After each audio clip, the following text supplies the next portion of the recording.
Saudara pendengar di segenap penjuru tanah air, selamat bergabung dengan Lumen Indonesia. Lumen Indonesia siap melayani Anda setiap hari.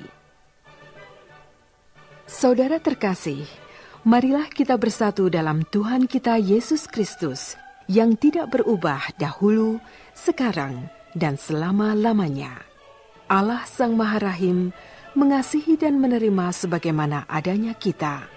Allah Bapa kita di surga senantiasa bersedia menolong, menghibur dalam menghadapi segala permasalahan hidup sehari-hari.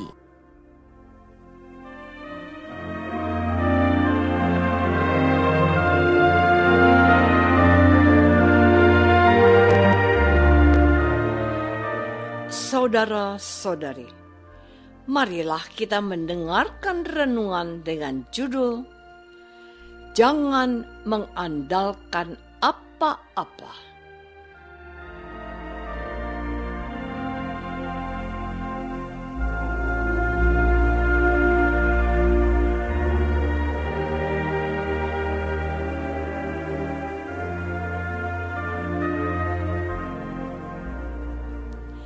Yang berdasarkan pada Injil Lukas bab 12 ayat 20.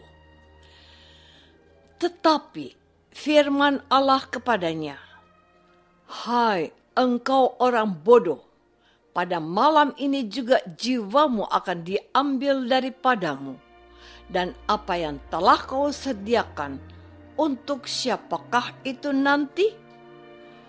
Demikianlah jadinya dengan orang yang mengumpulkan harta bagi dirinya sendiri.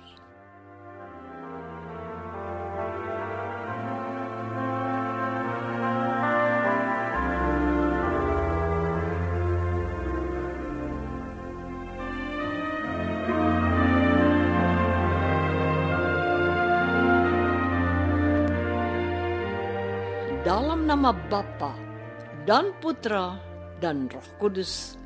Amin. Saudara-saudari terkasih dalam nama Tuhan Yesus Kristus.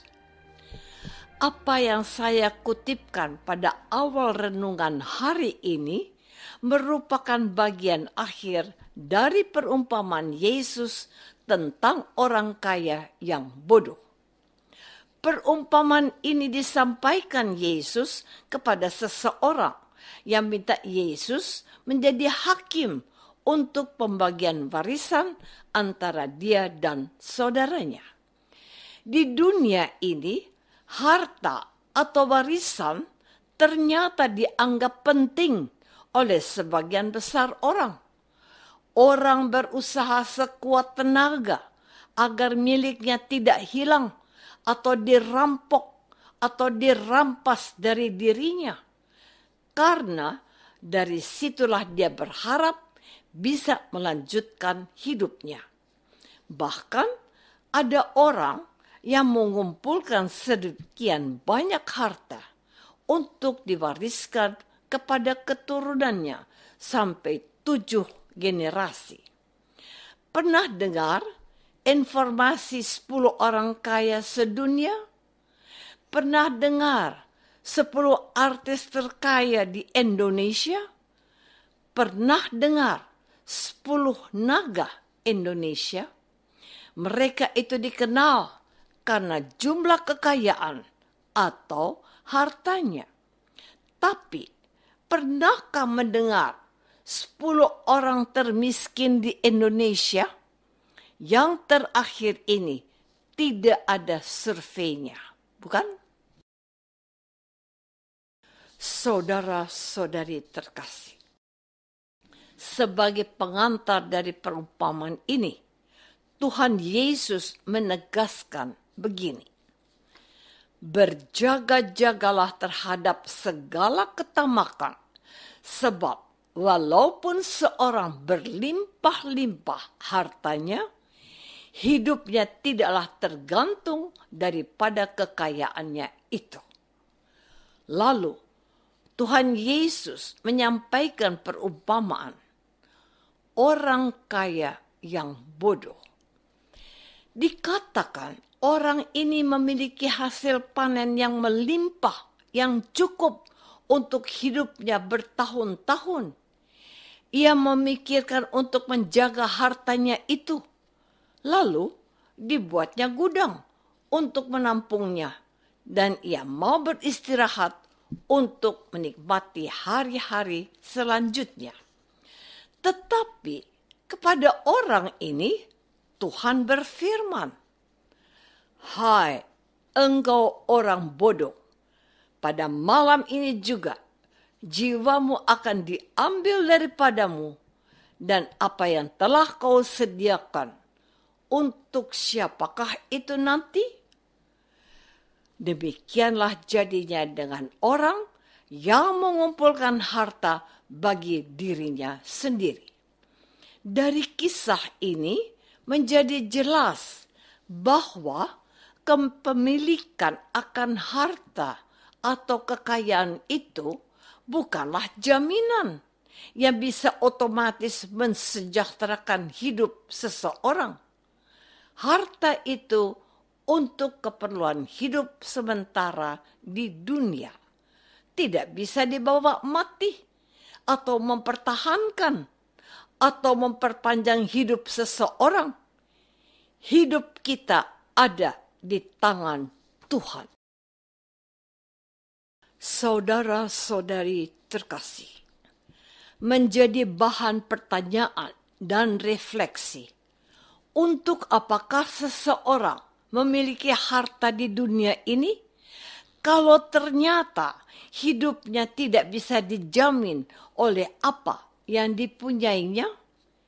Banyak jawaban yang bisa kita berikan untuk refleksi ini.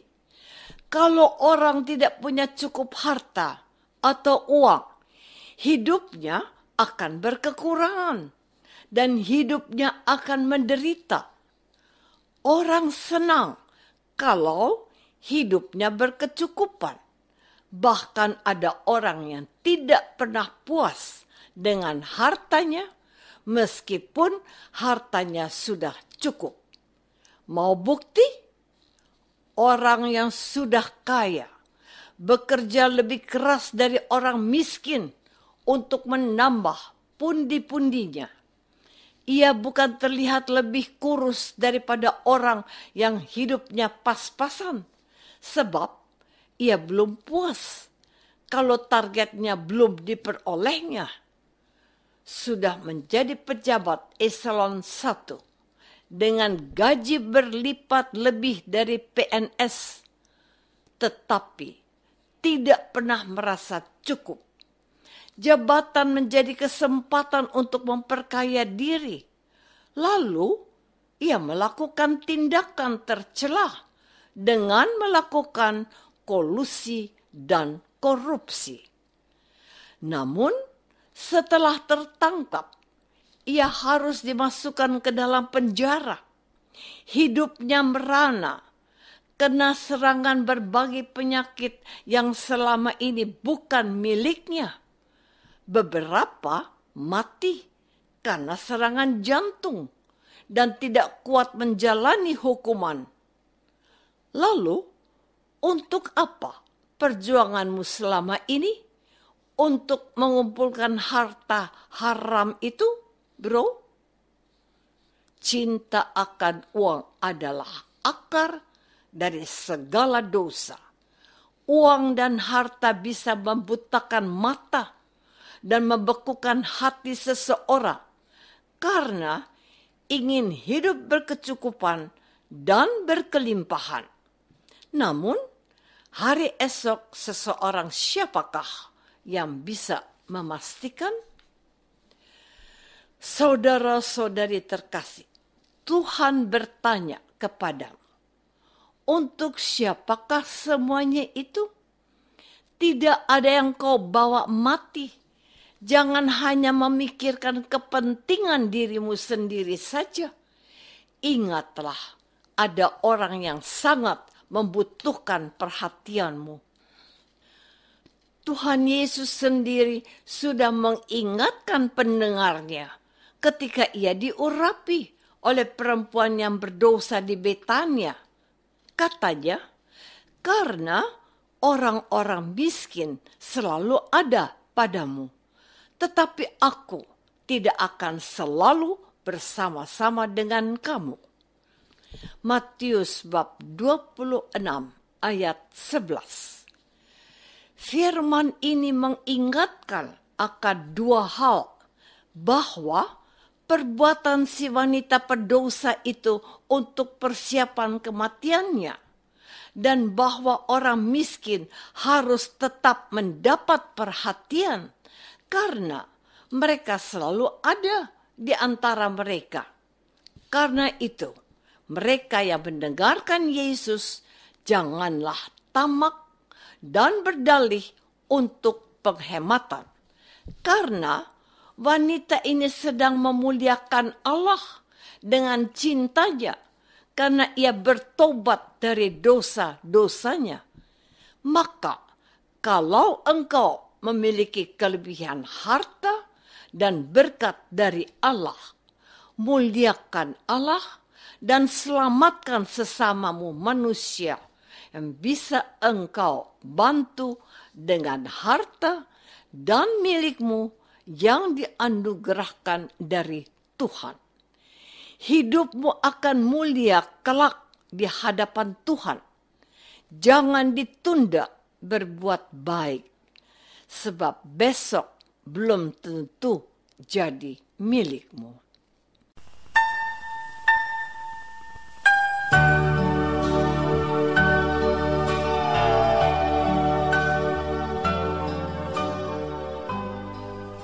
Saudara terkasih, marilah kita masuk dalam saat hening sejenak untuk meresapkan renungan yang baru saja kita dengar bersama dalam kehidupan iman kita masing-masing.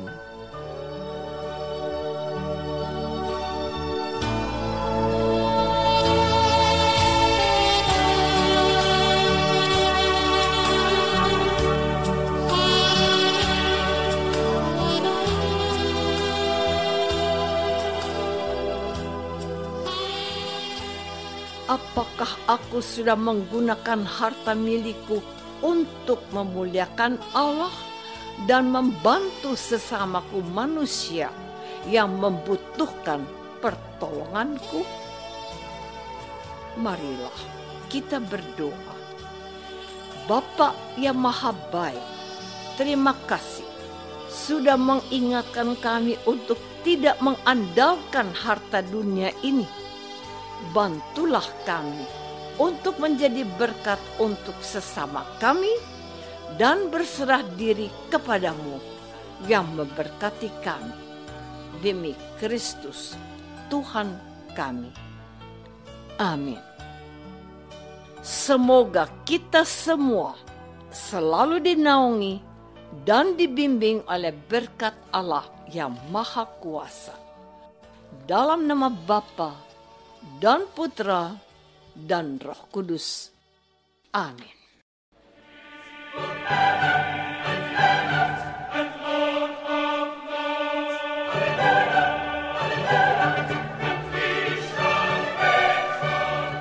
Dengan penuh kasih dan sukacita, Lumen Indonesia mengundang saudara-saudara seiman di segenap penjuru tanah air. Sekiranya ada tanggapan ataupun saran, kirimkan surat Anda ke Lumen Indonesia. Terima kasih atas perhatian Anda. Sampai berjumpa lagi dengan Lumen Indonesia pada waktu dan gelombang yang sama esok hari.